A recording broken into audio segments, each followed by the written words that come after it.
한 전설적인 투자자가 있었죠. 모두가 끝났다고 말하던 시장에서 혼자 엄청난 기회를 봤습니다.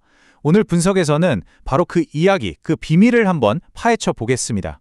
30년, 정말 긴 시간이죠. 이른바 잃어버린 시대를 지나온 일본 시장이 요즘 꿈틀대고 있어요. 전 세계 돈이 다시 막 몰려들고 있다는데 대체 무슨 일이 벌어지고 있는 걸까요? 이 질문이 바로 오늘 우리가 풀어야 할 핵심입니다. 그 답의 실마리는요, 한 명의 전설적인 투자자, 그리고 세상 어디에도 없는 아주 특별한 기업들, 또 이 모든 걸 관통하는 가치 투자의 교훈 속에 숨어 있습니다. 자, 그럼 하나씩 한번 들여다볼까요? 네, 눈치채셨겠지만 그 전설적인 투자자는 바로 워렌 버핏입니다. 모두가 등을 돌릴 때 일본에 과감하게 베팅했죠. 그의 투자를 하나하나 뜯어보면서 이 거대한 시장 변화의 본질이 뭔지 이해해보겠습니다. 때는 2020년, 전 세계가 미국 기술주에 열광하고 있을 때였어요. 버핏은 조용히, 하지만 아주 과감하게 일본으로 향합니다. 그 누구도 관심 갖지 않던 아주 특별한 일본 기업 5곳의 지분을 대량으로 사들이기 시작한 거죠. 와, 이 슬라이드가 정말 재밌는데요.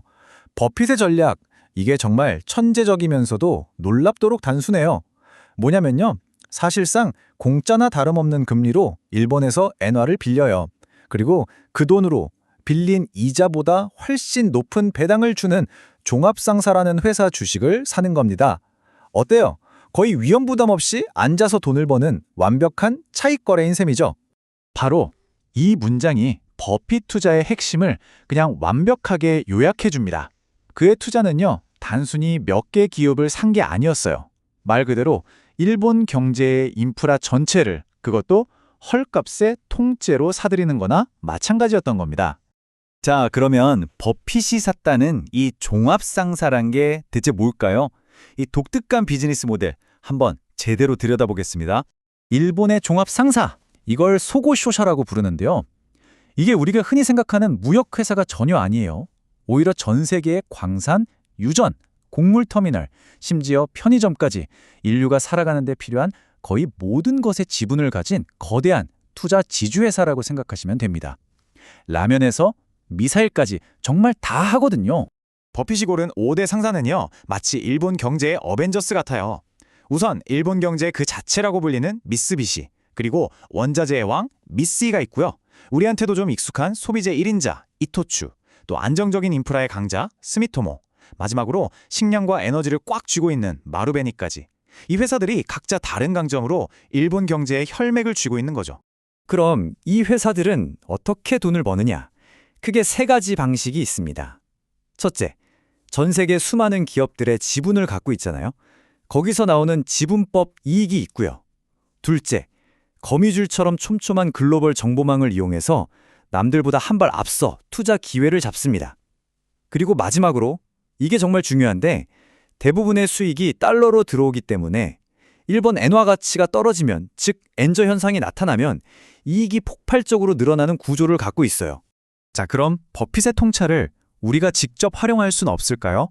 일반 투자자들은 어떻게 일본 시장에 접근할 수 있을지 몇 가지 ETF를 통해 그 방법을 알아보겠습니다. 우선 안정적인 현금 흐름, 즉 배당을 원하시는 분들을 위한 ETF입니다. 여기 화면에 보이는 숫자들은 ETF 종목 코드, 그러니까 티커인데요.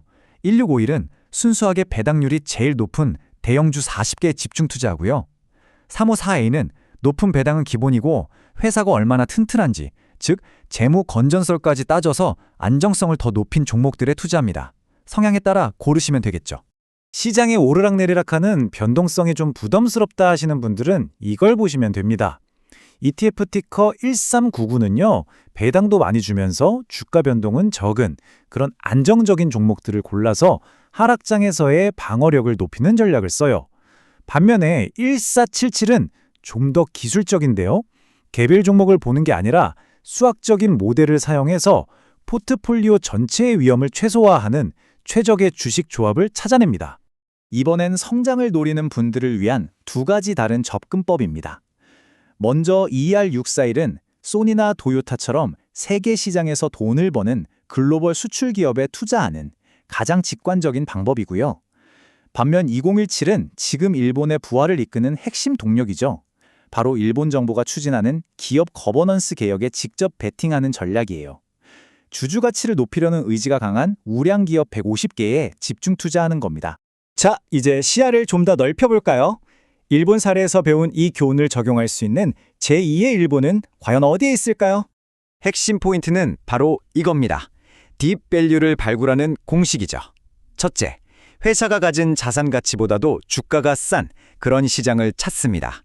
둘째, 그곳에 기업 지배구조 개혁 같은 강력한 변화의 바람이 불고 있는지 확인하고요. 마지막으로 그 안에서 꾸준히 현금을 잘 만들어내는 기업을 찾아내는 겁니다. 간단하죠? 그리고 이 공식이 정말 놀랍도록 딱 들어맞는 현대판 사례가 있습니다. 바로 한국이죠. 일본의 개혁이 잠자고 있던 기업 가치를 깨웠던 것처럼 최근 한국에서 추진하는 기업 밸류업 프로그램이 바로 그 역할을 할 수 있다는 기대가 나오고 있어요. 고질적인 코리아 디스카운트를 해소하려는 움직임 말입니다. 그렇다면 지금 이런 딥밸류의 기회는 어디에 숨어 있을까요?